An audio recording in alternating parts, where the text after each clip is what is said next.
Colossenses 3,17. Colossenses 3,17.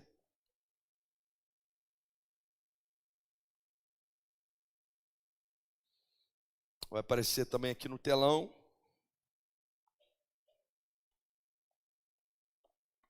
Diz assim, olha: e tudo o que fizerem, seja em palavra, seja em ação, façam em nome do Senhor Jesus, dando por ele graças a Deus Pai.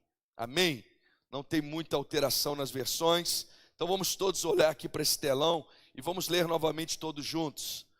E tudo o que fizerem, seja em palavra, seja em ação, façam em nome do Senhor Jesus, dando por ele graças a Deus Pai.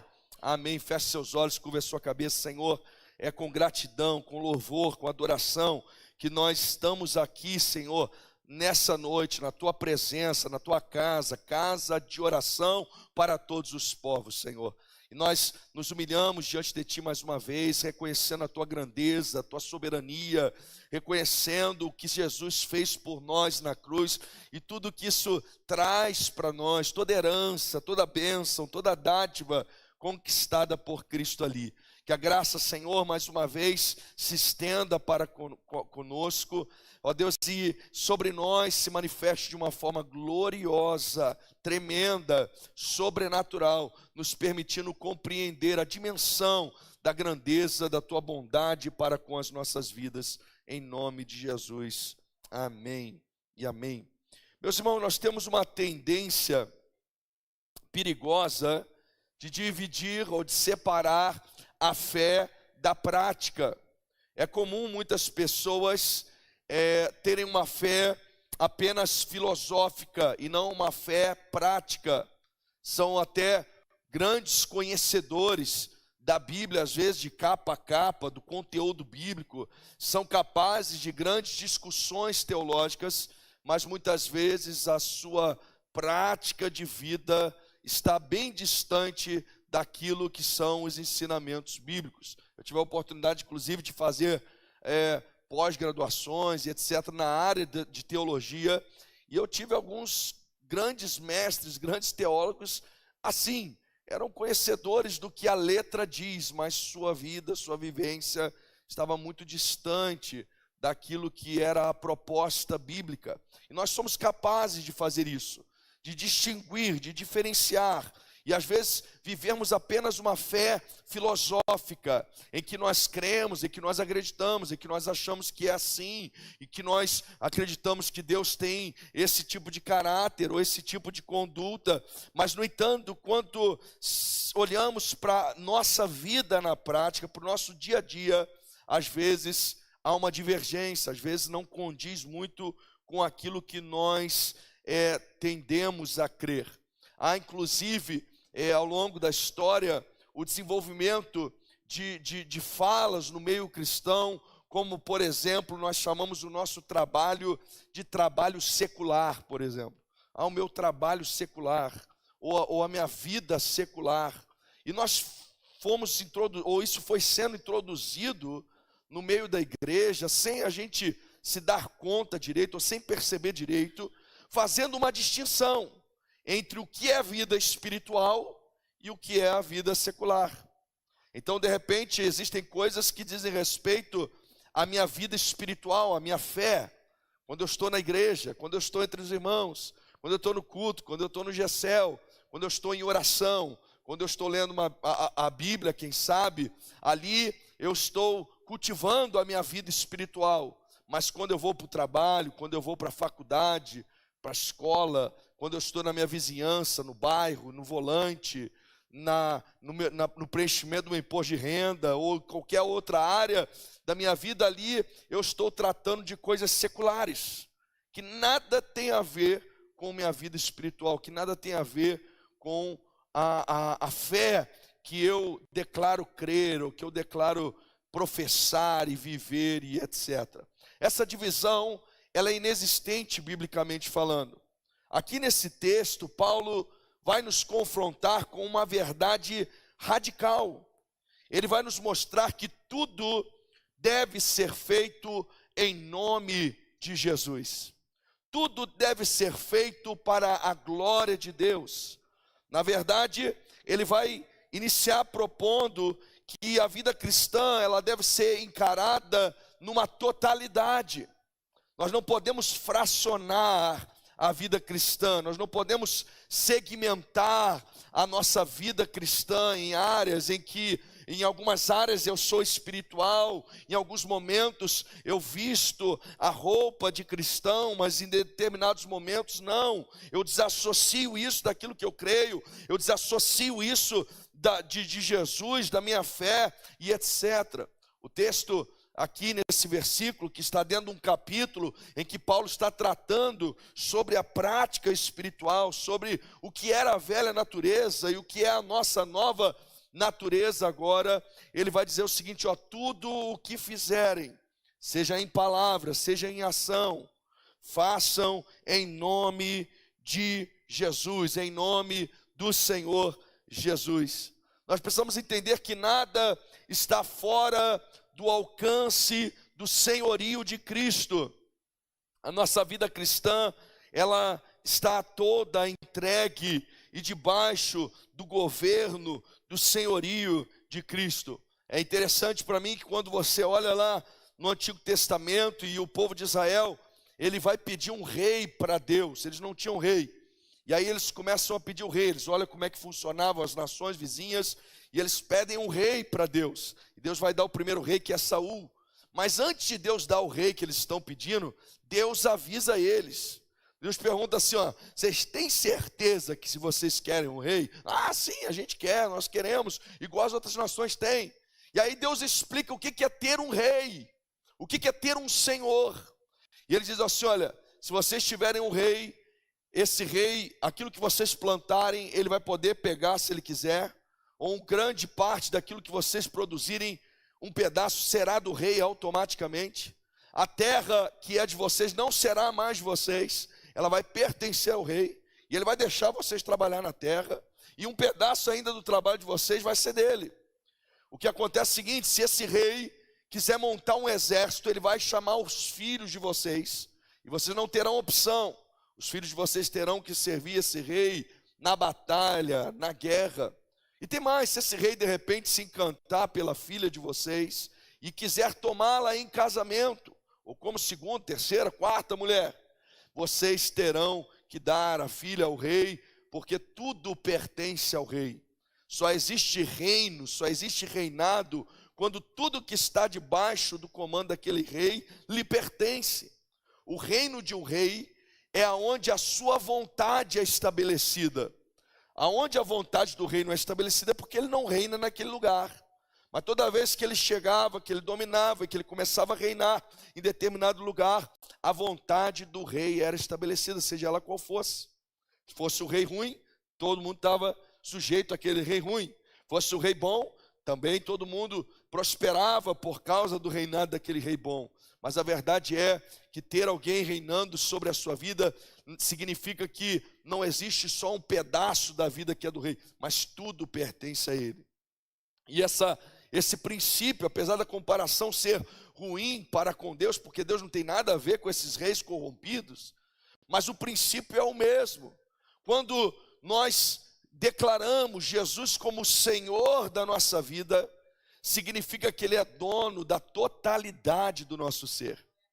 Significa que não é só 10% que pertence a Jesus. Na verdade, tudo o que ganhamos, tudo o que temos é do Senhor Jesus Cristo.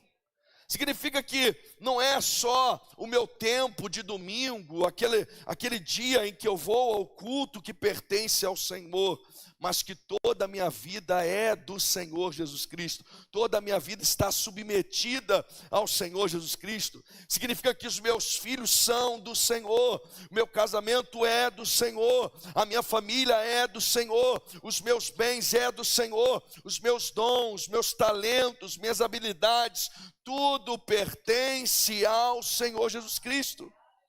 Então há uma totalidade do senhorio de Deus sobre as nossas vidas. Você não pode compartimentar essa questão, segmentar e dizer, não, olha, quando eu estou na igreja, ou quando eu fecho os olhos para orar, ali eu estou sendo espiritual e professando a minha vida espiritual.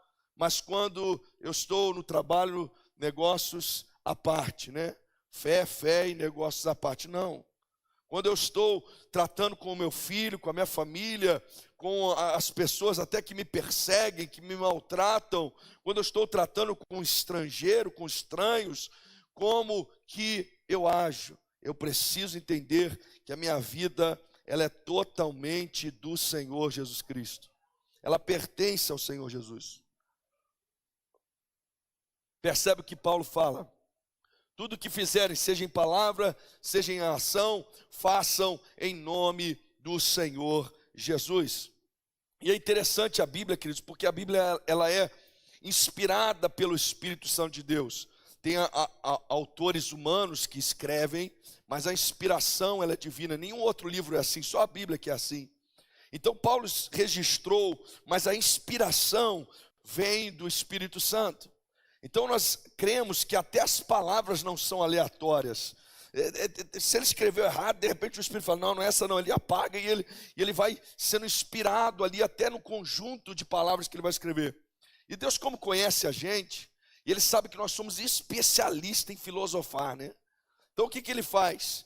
Quando ele escreve assim, ó, tudo o que fizerem, tudo, já está dizendo que é tudo, né? A gente não precisa nem olhar ali a palavra no original para saber que tudo é tudo. Nós sabemos disso.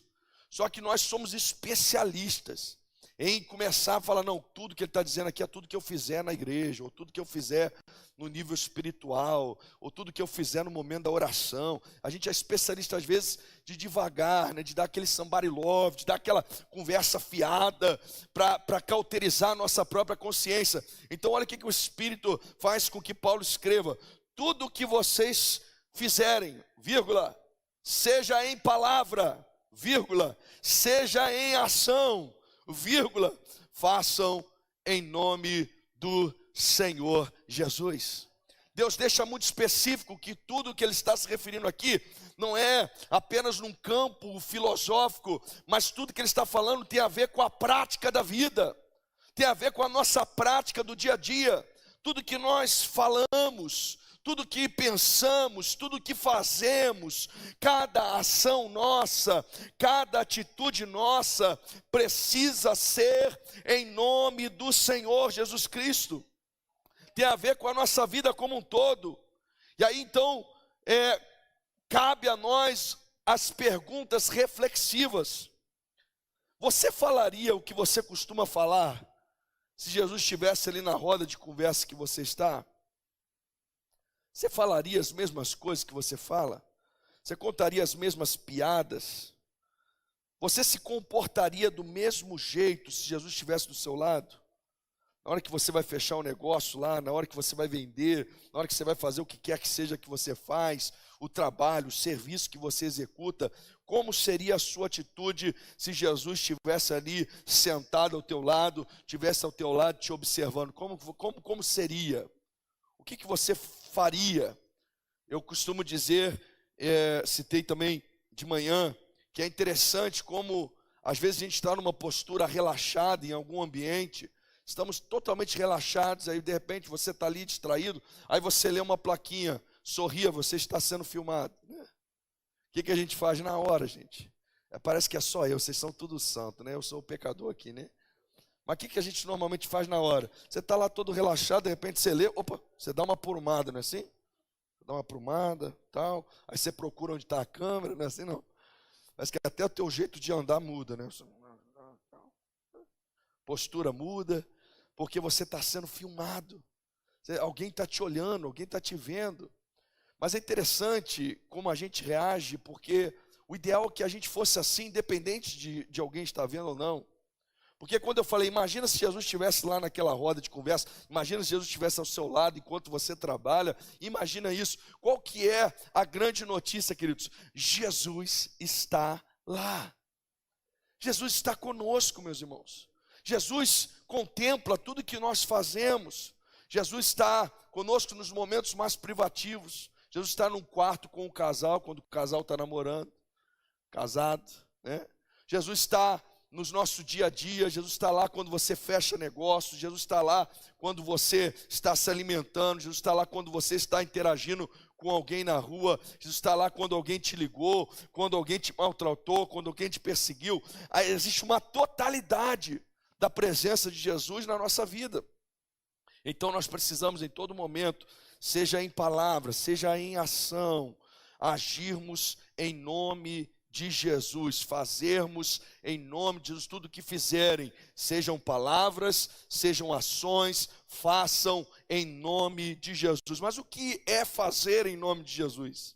O que é fazer em nome de Jesus? Você sabe que na Bíblia o nome está ligado ao caráter, à presença, à autoridade. Agir em nome de Jesus é representar quem Jesus é. Lá em 2 Coríntios 5:20 diz que nós somos embaixadores do reino de Deus. O embaixador não representa a si próprio, mas o embaixador representa a nação da qual ele é embaixador.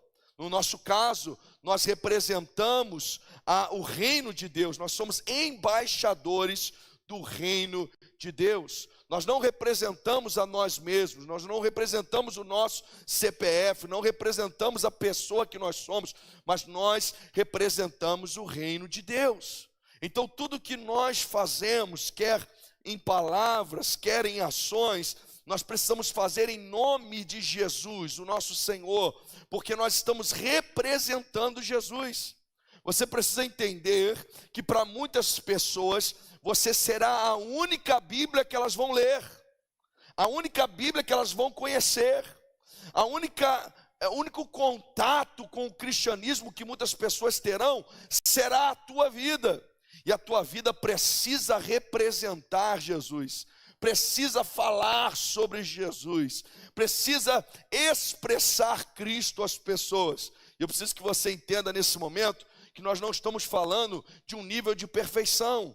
A proposta do Evangelho não é essa, não é a questão de ser perfeito, uma pessoa que não erra, que não tem problema, mas é aquela pessoa que é capaz de pedir perdão quando errou. É aquela pessoa que tem um coração ensinável, é aquela pessoa que tem a humildade de reconhecer suas dificuldades, é essa pessoa que choca as outras, as demais. Ninguém gosta do sabichão lá, né, no trabalho, aquele sabichão, sabe que tu nunca está errado, nunca quer a opinião de ninguém, é o gostosão. Ninguém gosta desse tipo de pessoa. Mas de repente aquela pessoa que tem suas dificuldades, tem suas falhas, quando erra pede perdão, é capaz de aceitar a ajuda daquele que chegou recente no trabalho, ele expressa Jesus por meio do seu viver. Esse tipo de pessoa ele é admirado, as pessoas querem estar perto dela, as pessoas querem conhecer o Jesus que ela serve, que ela prega, que ela transmite por meio da sua vida. Essa é a proposta, nós somos embaixadores do reino de Deus. Nós somos representantes de Cristo. O que é ser representante? Imagina que alguém bate na sua casa e ele está uniformizado. E ele está com o uniforme da CEMIG, ele tem um documento da CEMIG. E aí você deixa ele entrar na sua casa para fazer algum serviço ali da CEMIG, alguma coisa que está acontecendo ali. Aí de repente esse cara folgado, come todo o bolo que estava na sua mesa, né, sai pisoteando, sujando a casa inteira, sai fazendo um monte de presepada, corta o fio errado, te dá um monte de problema lá. Você vai ficar revoltado com esse CPF também, mas a sua revolta será em relação à empresa também que aquela pessoa representa. Você vai fazer alguma reclamação, você vai entrar no Reclama Aqui, você vai na internet fazer lá, gente, aqui o cara da CEMIG e tal, pode ser o Joaquim, o José, o Antônio, o Rodrigo e tal. Falei Antônio só aleatório, tá, Antônio? Eu vi olhando já o pessoal olhando para o Antônio. Pode ser quem quer que seja, queridos. Essas pessoas, elas estão representando uma empresa. Estão representando uma empresa. Então a reclamação, se der processo, der alguma coisa, ainda que a pessoa possa responder alguma coisa, ela está ali representando aquela empresa. Ela está uniformizada. Então a proposta é o seguinte, tudo que nós fizemos é como se nós estivéssemos vestindo uniforme que representa o reino de Deus. Nós não estamos amando o próprio, nós não estamos fazendo as coisas por nós mesmos, mas nós estamos no nome de Jesus, nós estamos representando Jesus, nós estamos sendo autorizados por Jesus. E no nosso caso não é um uniforme que a gente veste e desveste. A Bíblia diz que quando nós nos convertemos, nós nascemos de novo, nós recebemos uma nova roupagem, um novo corpo, uma nova estrutura, nós somos uma nova criatura, ainda que o exterior possa parecer um pouquinho, porque não é igual, o crente fica bonito, né? Quando converte, todo mundo fica meio bonito, né? Podia ser um trenzinho meio feio, mas converteu, a Bíblia diz que a alegria do Senhor aformoseia o rosto, você fica diferente, há um brilho em você, há uma glória de Deus em você. Olha para a pessoa bonita que está do seu lado aí, diga para ele assim, ó, tem uma glória de Deus na tua vida, aleluia, glória a Deus, graças a Deus por isso. Então nós representamos Jesus, nós fazemos em nome de Jesus. Então,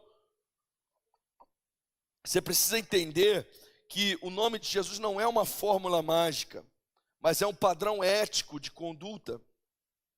O nome de Jesus não é apenas aquele final de uma oração, mas ele diz respeito a um padrão ético.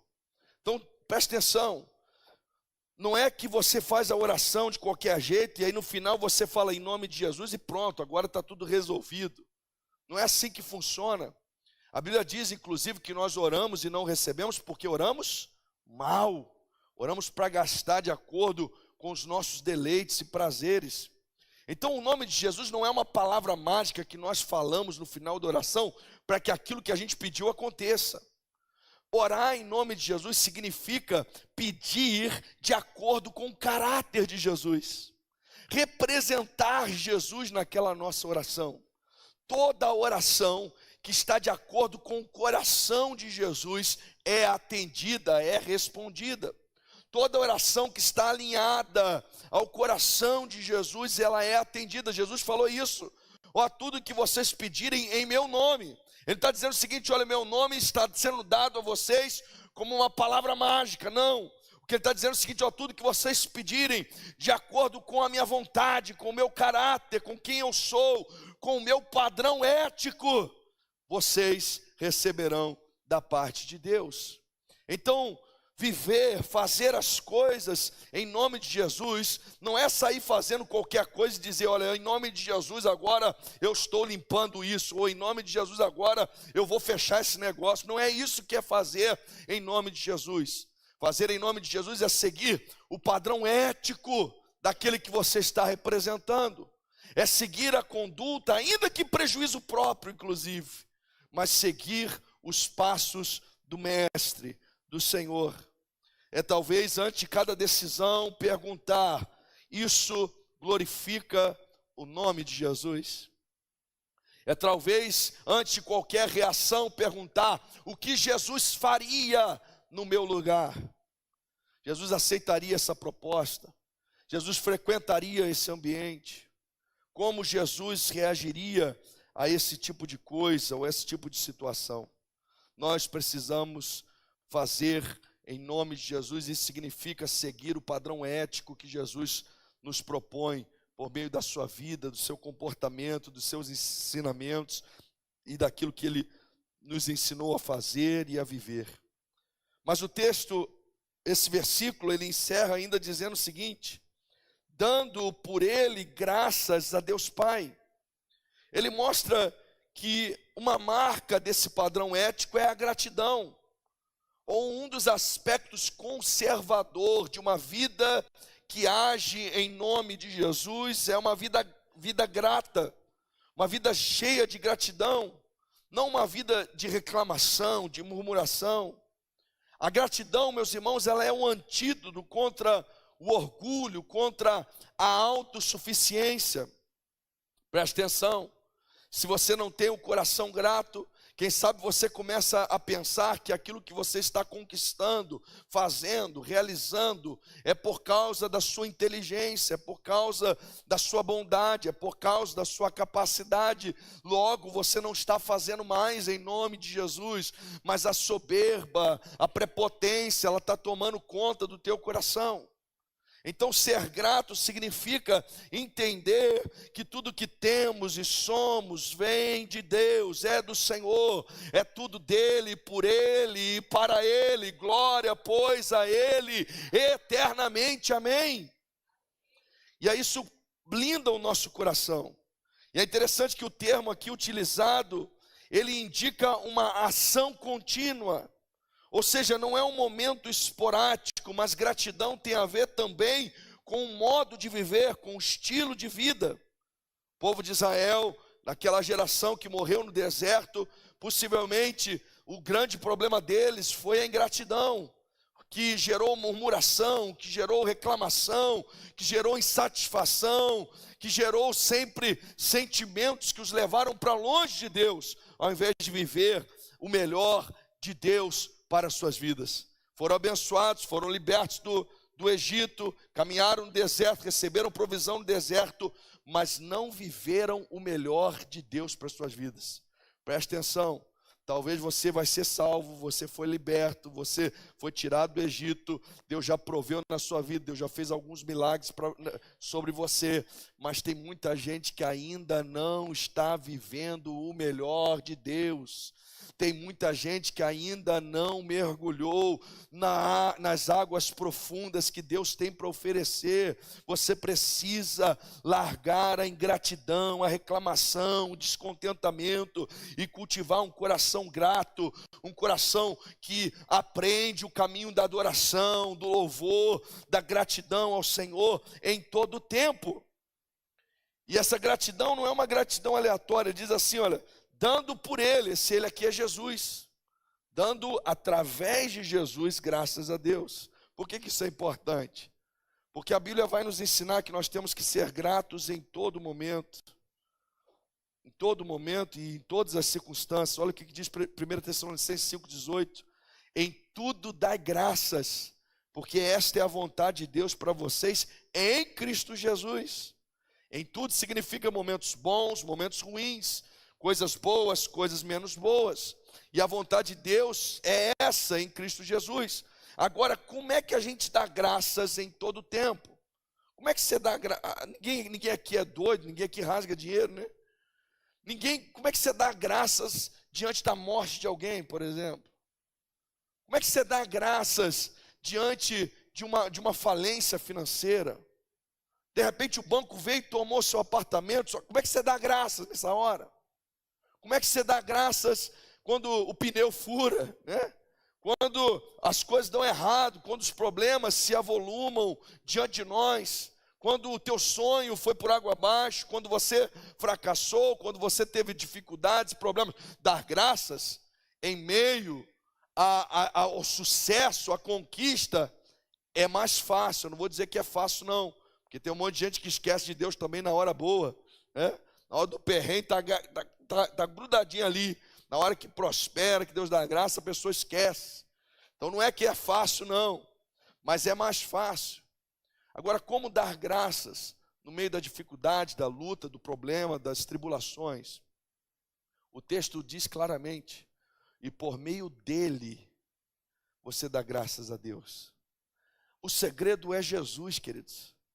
A questão é que você não dá graças por causa dos problemas e das coisas negativas, mas você dá graças porque ainda que o barco está afundando, quando você olha para Jesus, você lembra que Deus está no controle.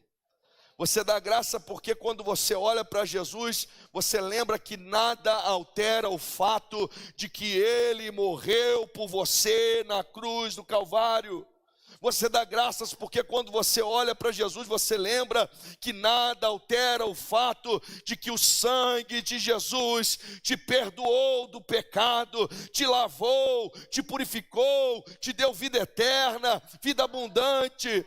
Você é capaz de dar graças porque você lembra que em Cristo Jesus você foi abençoado com toda a sorte de bênçãos nas regiões celestiais.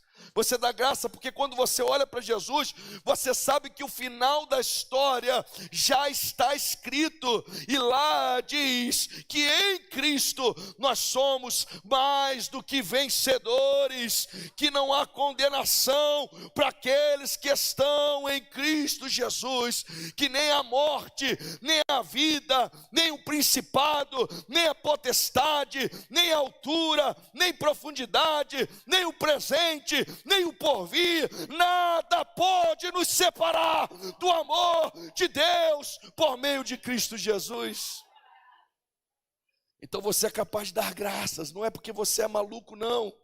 Não é porque você é doido, não, mas é porque aquele problema não afeta o fato de Jesus ser o seu Senhor, o seu Salvador. Aquele problema não afeta o fato de Jesus ser a fonte da tua alegria, a fonte da tua satisfação. Jesus é tudo que você precisa, Ele é tudo que você necessita. E independente dos problemas, independente das circunstâncias, você tem razão para louvar, razão para agradecer, razão para exaltar, razão para glorificar o nome desse Senhor Jesus Cristo.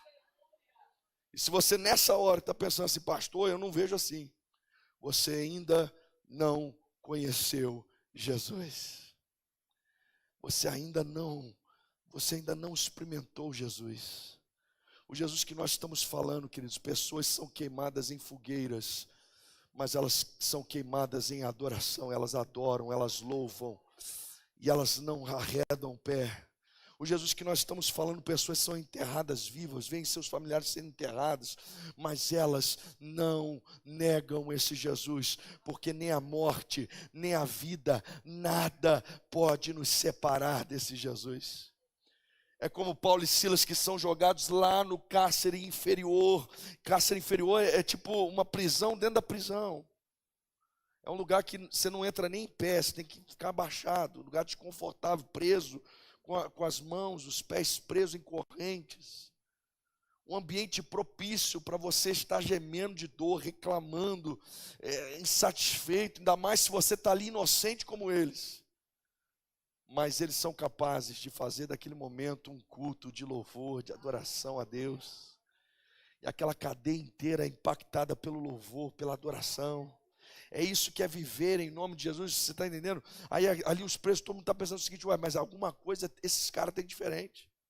O próprio carcereiro fala assim, olha, o que eu faço para ser salvo? E eles dizem, crê no Senhor Jesus, e hoje você e a sua casa será salva. Aquele carcereiro que pensava que ia morrer, não está mais preocupado com a morte, não está mais preocupado com a consequência do outro dia, porque agora ele encontrou o seu tesouro, Jesus Cristo. A Bíblia diz que Jesus é como alguém que compra um campo, como alguém que encontra um grande tesouro no campo. Ele vai e vende tudo que ele tem, para que ele possa conquistar aquele campo, porque ali tem um tesouro de grande valor. Não há nada mais precioso do que o nosso Jesus. E é por isso que nós somos capazes a dar graças em tudo, em todas as circunstâncias. Nós somos capazes de dar graças a Deus por meio de Jesus e através de Jesus. Nós temos condições de ser grato, condições de agradecer, condições de exaltar o nome daquele que vive e reina para todo sempre. Você precisa entender que isso tem a ver com o estilo de vida, queridos.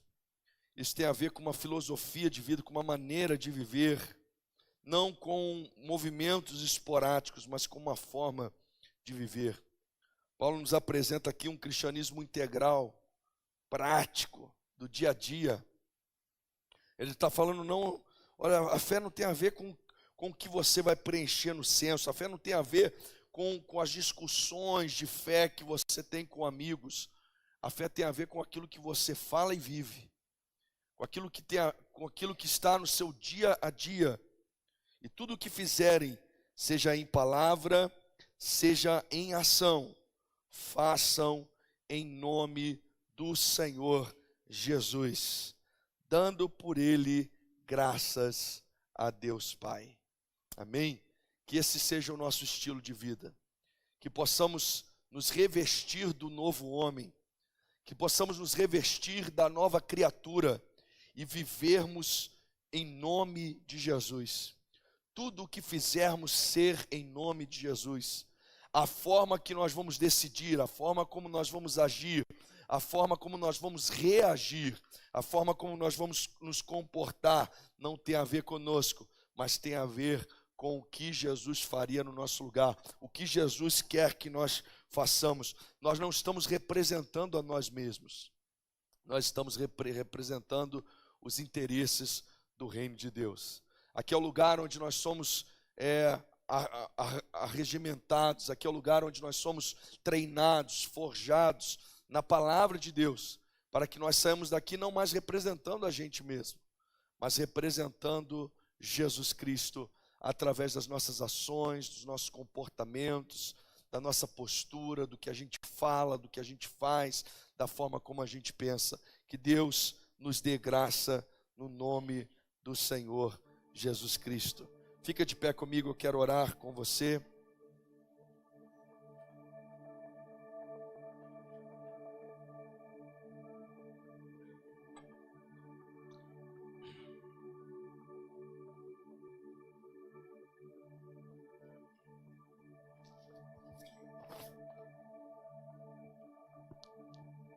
Nós temos sempre um desafio de comunicar aquilo que o Senhor fala ao nosso coração.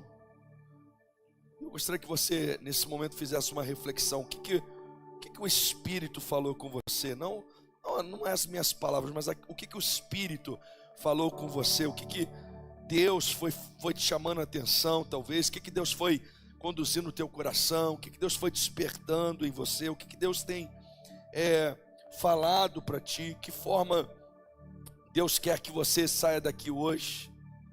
Talvez você saiu aqui até com você chegou até com algumas reclamações. Talvez você tenha passado a semana, um mês, reclamando, com situações pesadas. Talvez você tenha se sentido desafiado a ser grato mesmo no meio das dificuldades. Mas é difícil adorar às vezes quando a mente está toda preocupada. É difícil adorar quando você tem preocupações diversas, problemas acontecendo, decisões a serem tomadas. Mas nós somos convidados nessa noite a olhar para Jesus Cristo mais uma vez. Quando nós olhamos para Jesus, queridos, os nossos problemas eles são minimizados. Nós estávamos aqui cantando aquele cântico sobre tempestade, e o Espírito Santo estava me lembrando como Jesus age nas tempestades. A gente fica desesperado, né? Arrancando o cabelo. E tem uma tempestade que Jesus está dormindo. Na outra ele vem andando sobre ela, sobre as águas, sobre a tempestade. E em todas elas, ele tem o domínio sobre elas. O vento obedece ao som da sua voz. O mar obedece ao som da sua voz. Não há crise nos céus, queridos. Jesus continua no controle soberano e absoluto de todas as coisas. Não há preocupações no reino de Deus. O reino de Deus continua triunfante. Ele continua vencendo. Ele continua operando de forma extraordinária. E nós precisamos aprender a descansar no Senhor. Nós precisamos aprender a representar Jesus por meio das nossas palavras e ações, a sermos representantes do reino de Deus, da graça de Deus, da bênção de Deus, da unção de Deus onde a gente passar. Feche os olhos comigo, eu quero orar com você. Senhor, obrigado pela oportunidade que temos aqui, Senhor, de estar juntos na Tua presença e meditarmos, Senhor, na Tua palavra, e não só. Obrigado, Senhor, porque nós não lemos um texto morto, nós lemos um texto que foi inspirado pelo Espírito, ó Deus, cuja presença do Espírito está entre nós, ó Deus, e o Espírito nos ajuda a entender, nos aplica a palavra, nos capacita, ó Deus, a personificá-la para as nossas vidas. É uma palavra viva, é uma palavra poderosa, uma palavra eficaz, que não volta vazia, antes faz aquilo para o qual ela foi designada. Que tua palavra, Senhor, ela possa agora, enquanto percorre as mentes, os corações, ativar pessoas a tomarem decisões, ou Deus, que precisam tomar, ativar pessoas a agirem igual Jesus agiria, Senhor, a se comportarem com palavras e ações de acordo com aquilo que Jesus quer que façamos.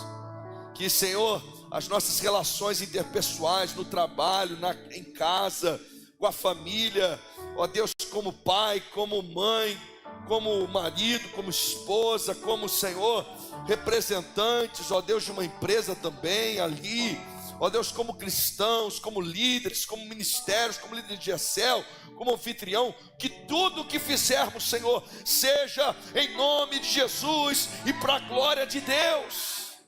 Ensina-nos isso, capacita-nos isso, Senhor. Derrama sobre nós uma graça, uma unção, um poder, uma autoridade. E como nós falamos aqui, ó Deus, talvez tira dos nossos ombros o peso, talvez, de pensar que temos que ser perfeito, porque não é essa a proposta.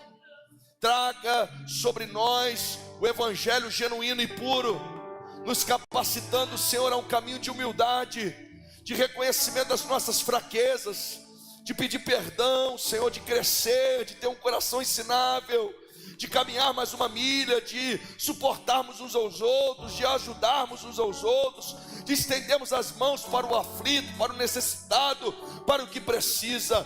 Dá-nos a tua graça nesta noite mais uma vez, e renova-nos diante da tua presença, meu Deus. E tu, Jesus, que tem o controle da tempestade, que está acima de tudo e todos, que tua graça, Senhor, tome os corações, que tua graça sonde as necessidades, capacitando-nos, ó Deus, a ser grato a ti, a olharmos para Jesus e ter um coração grato, um coração de adorador, um coração que louva. Meu Pai, que tu traga bonança, calmaria, provisão, sustento, cura, milagre, manifestação do teu Espírito sobre nós, enquanto caminhamos, enquanto avançamos, para a glória do teu nome, Senhor. Assim abençoamos a tua igreja, assim abençoamos cada família que está aqui, abençoamos, meu Deus, cada irmão, cada irmã, abençoamos, ó Pai, cada um, Senhor, ó Deus, Senhor, no seu casamento, na sua família, nos seus filhos.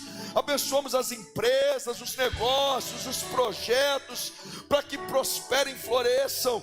Meu Deus, deles o caminho da tua presença, deles o caminho dos representantes do teu reino, e conforme caminharem na tua direção, multiplica, prospera, floresça, Senhor. Levanta, meu Deus, como prova viva de que maior é aquele que está conosco do que aquele que está nesse mundo, Senhor. Assim abençoamos cada um dos teus servos, servas, cada irmão aqui nessa noite, em nome de Jesus. Amém e amém. Que Deus abençoe a sua vida, meu irmão, minha irmã. Que Deus derrame graça sobre ti, que Deus derrame cura sobre você, sobre a tua casa, provisão, sustento, milagre de salvação, de unção, de perdão. Que não falte sobre ti a provisão do Senhor e tudo que o Senhor tem reservado, preparado para que você viva e para que você desfrute, no nome de Jesus. Amém? Nós vamos orar e encerrar.